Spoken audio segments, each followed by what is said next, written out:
Here we are at the end of the Parliament. So what was can you give some kind of general overall impression, because you've been here for a week now, you had a chance to meet everyone, you did what's the kind of general overall impression of the Parliament, of your experience compared to your expectations? I think it's a good thing. It doesn't address the most fundamental problem, which is the fundamentalists. Right. They weren't here by and large. Right.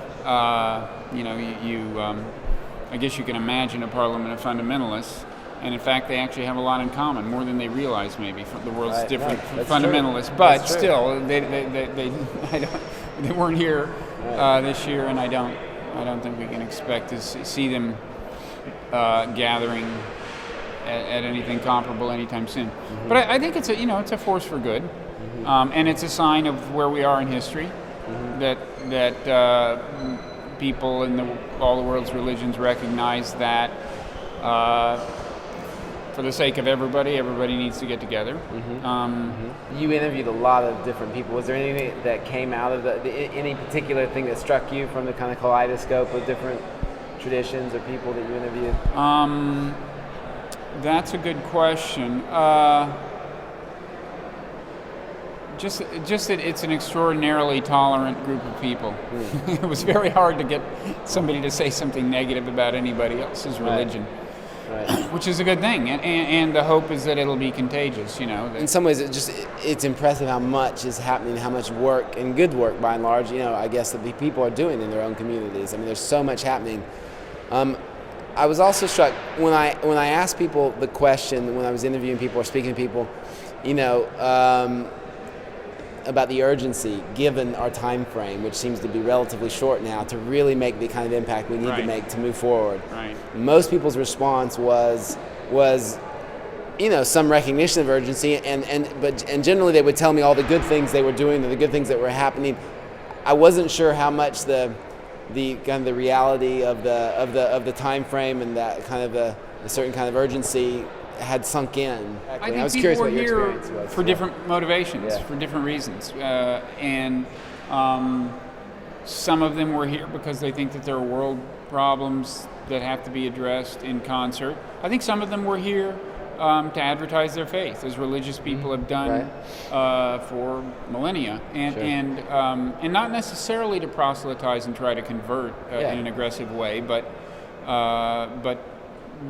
just to try to shine the light. So I certainly, although the Parliament is a sign of globalization and the existence of more and more collective problems for the world to confront, I don't think everyone was here with that kind of front and center of their consciousness. Looking down 5, 10, 15 years, where do you see how do you see the traditions evolving?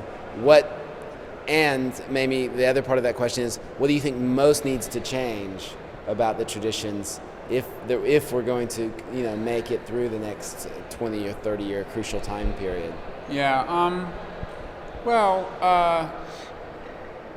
I think here you see a fair number of people adapting their worldview, their religions. I think you see a fair number of people adapting their religions to a scientific age here at the Parliament. But then again, the people here at the Parliament were among the best educated people of their denominations. So I don't know that that's necessarily something that's widespread within their religions. And I'm not sure whether it has to be anytime soon. I mean, I think your average member of your average faith probably doesn't feel compelled to come up with some kind of precise reconciliation between their conception of God and a scientific worldview or anything like that. But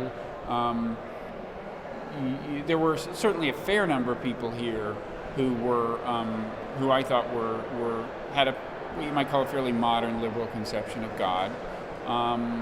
So that's one sign of the times. And you can probably expect to see more of that, at least within this stratum. On the question, the other big thing that needs to happen is interfaith tolerance, and that was completely abundant here. But again, it unfortunately, these people are not representative necessarily of their faiths. and the question becomes, can they convince other people within their faith? Can they moderate their faith? And Right. it's not clear to me if the answer is yes in any kind of straightforward or easy way. Yeah. Because, fundamentalists tend not to communicate a lot with the moderates in their religions, and may not have especially warm feelings toward them.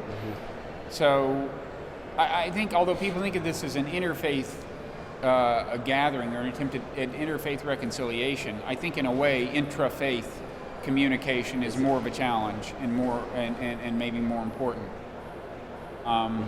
These people, and the question is, can these people, through sheer force of persuasion, moderate, exert a moderating influence on their faiths and spread an ethos of tolerance, or do political and economic facts on the ground have to change before people of a more fundamentalist bent are receptive to this kind of message? We were at one panel where you could see just the effect of Osama bin Laden and those guys. The Muslims felt under siege. You can see that. You could feel it in what they were, and there was a frustration with the media and with all this, with the West and with their portrayal. But it was interesting because it felt like, and this wasn't true across the board, but they were feeling victimized, and they were feeling under siege. But their anger and was not being expressed at those who were the ultimate source of their persecution, which is the Osama bin Ladens or the fundamentalists, who are often kind of causing the ill-conceived reputation of their tradition. The question of people will disagree on the question of ultimate causality in this situation. Sure. I mean, they can turn around and say, well, why? What made Osama bin Laden the way he is, or what made his sympathizers the way they are, and they would point to American political behaviors. Yeah, no, I agree with you, but I think I was thinking more of the interfaith element. The intrafaith? The intrafaith element, because whatever the passionate response to the West or to the media or to their portrayal, you also want an equally passionate response somehow to their own tradition and to insisting on moderating their own tradition. Yeah, you do, and I think the tendency is for some Muslims to point to American political behavior and say, until this changes, you're going to have Osama bin Laden's going to have a receptive audience, right. and maybe that's what you saw. I don't know. Right. How about the future of religion in general? Just looking at trends as we go forward, do you? Well, I don't think it's going away, and but I think if it doesn't adapt to globalization in the sense of becoming a more uniformly tolerant thing, then we will all be in trouble, and that's one of the big questions going forward.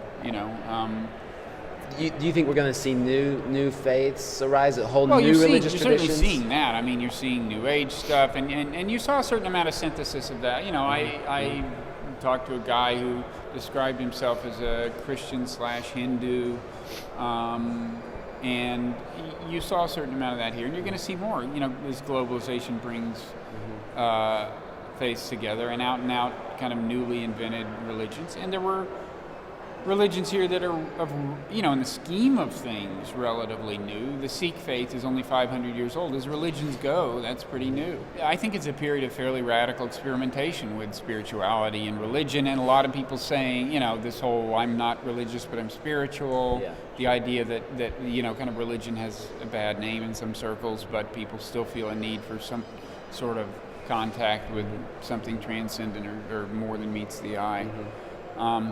And there's a lot of kind of retro invention, a lot of coming up with new faiths, but trying to ground them in ancient traditions, neo-paganism and neo-shamanism and so on. Right. I saw in one panel where a guy said that science and the scientific age and secularism was very much historically a response to religion. It wasn't a neutral event.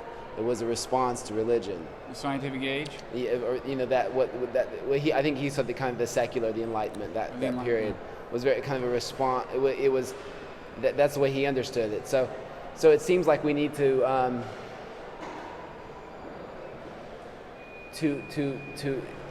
develop some kind of faith that is able to include both of them, that's not reactive, either a secular response that's reactive against religion, or a religious response that's now reactive against science, which fundamentalism in all its various forms can sometimes be reactive against the encroachment of secularism and science and modernism. Yeah, well, I think it would certainly be nice at a minimum if religious people didn't find science threatening. And one thing that would be helpful there is if people in science quit talking as if they've empirically determined that all religion is invalid, as some of them really almost do. Yeah, that's true.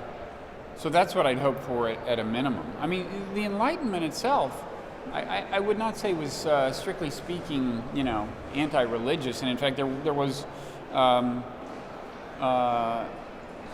a kind of Enlightenment religion. Deism was one version of a kind of Enlightenment religion. Deism being the idea that a God had created the universe, but then just let it go. It was just a machine that worked on its own, but it did have a purpose and a design and so on. So, in other words, they were dismissing miraculous intervention in the material world, but were hanging on to the idea of higher purpose and a divinity. So, the Enlightenment itself was not anti-religious. It was itself a kind of included a kind of reconciliation between religion and rationalism. I don't view modern science as a kind of reaction against religion. I kind of think modern science was just a logical outcome of ongoing empirical investigation of the world. It was kind of bound to happen, but they may mean, you may mean something else, that certain forms of secularism are reactions against religion, which I think is probably what he meant. Yeah. It seems like the fundamentalism that so many people are concerned about is to some extent a response to what they feel is the encroachment of modernism that's making illegitimate people's face. And if there was a worldview that was able to include the religious soul, if you will, and the scientific age with equal power, and organically include both, that there might not be that same reaction against it that you see now from fundamental. Yeah, I think that would be helpful if people could sketch out various varieties of reconciliations of science and religion, and I think there are varieties of reconciliations possible. I think when people say fundamentalism is a reaction against modernism, they can mean a couple of things. They can mean the scientific worldview per se is threatening. They can also mean that modernization and the pace at which it unsettles traditional ways and leads to migrations from rural to urban and so on. I think that's true. That causes fundamentalism. That's kind of a different thing, and doesn't have to do with science in the abstract. Even if science is helping to drive the modernization, whose disturbance of the world is fomenting fundamentalism. Right. And that's probably going to continue regardless anyway, so. Yeah, more or less. Yeah, I would say. I mean, there's things you can do to maybe moderate the pace of globalization a little, but there are, first of all, valid questions as to whether you want to do them, and secondly, I think they're pretty limited in effect. 50 years down the line, where do you see religion? If you put in your thinking cap? Well, futuristic for all, cap. even with these people here who are kind of here to agree almost, you still saw quite a variety. I asked a number of people, what is God? And some of them thought of it as a person, a being, and some of them thought of it as a force, and some of them wouldn't even get that specific. So even today, among the people who are most in contact with other faiths and most amenable to taking other faiths seriously, even among this group, there's really quite a bit of variety. And I think there will continue to be. I don't expect homogenization as a result of globalization, because these information technologies that are helping to drive globalization really permit very fine segmentation of communities. And so I don't think you're going to have anything approaching one world religion or anything. I don't think you need that. I think all you need, the only thing that really needs to be widespread in religions, I think, is an ethic of tolerance. And it isn't yet. That does not yet pervade all religions at all levels. I think that's all you need to really hope for. And I mean, you might also hope that, well, you might go further and hope that the good parts of religion can survive in a scientific age, because religion can do good just as it can do bad, and it would be nice to sustain those parts, and for that purpose, I think maybe that's another reason to hope for some sort of reconciliation with science, both so that fundamentalists don't find religion threatening, and so that religion in its healthier aspects can survive.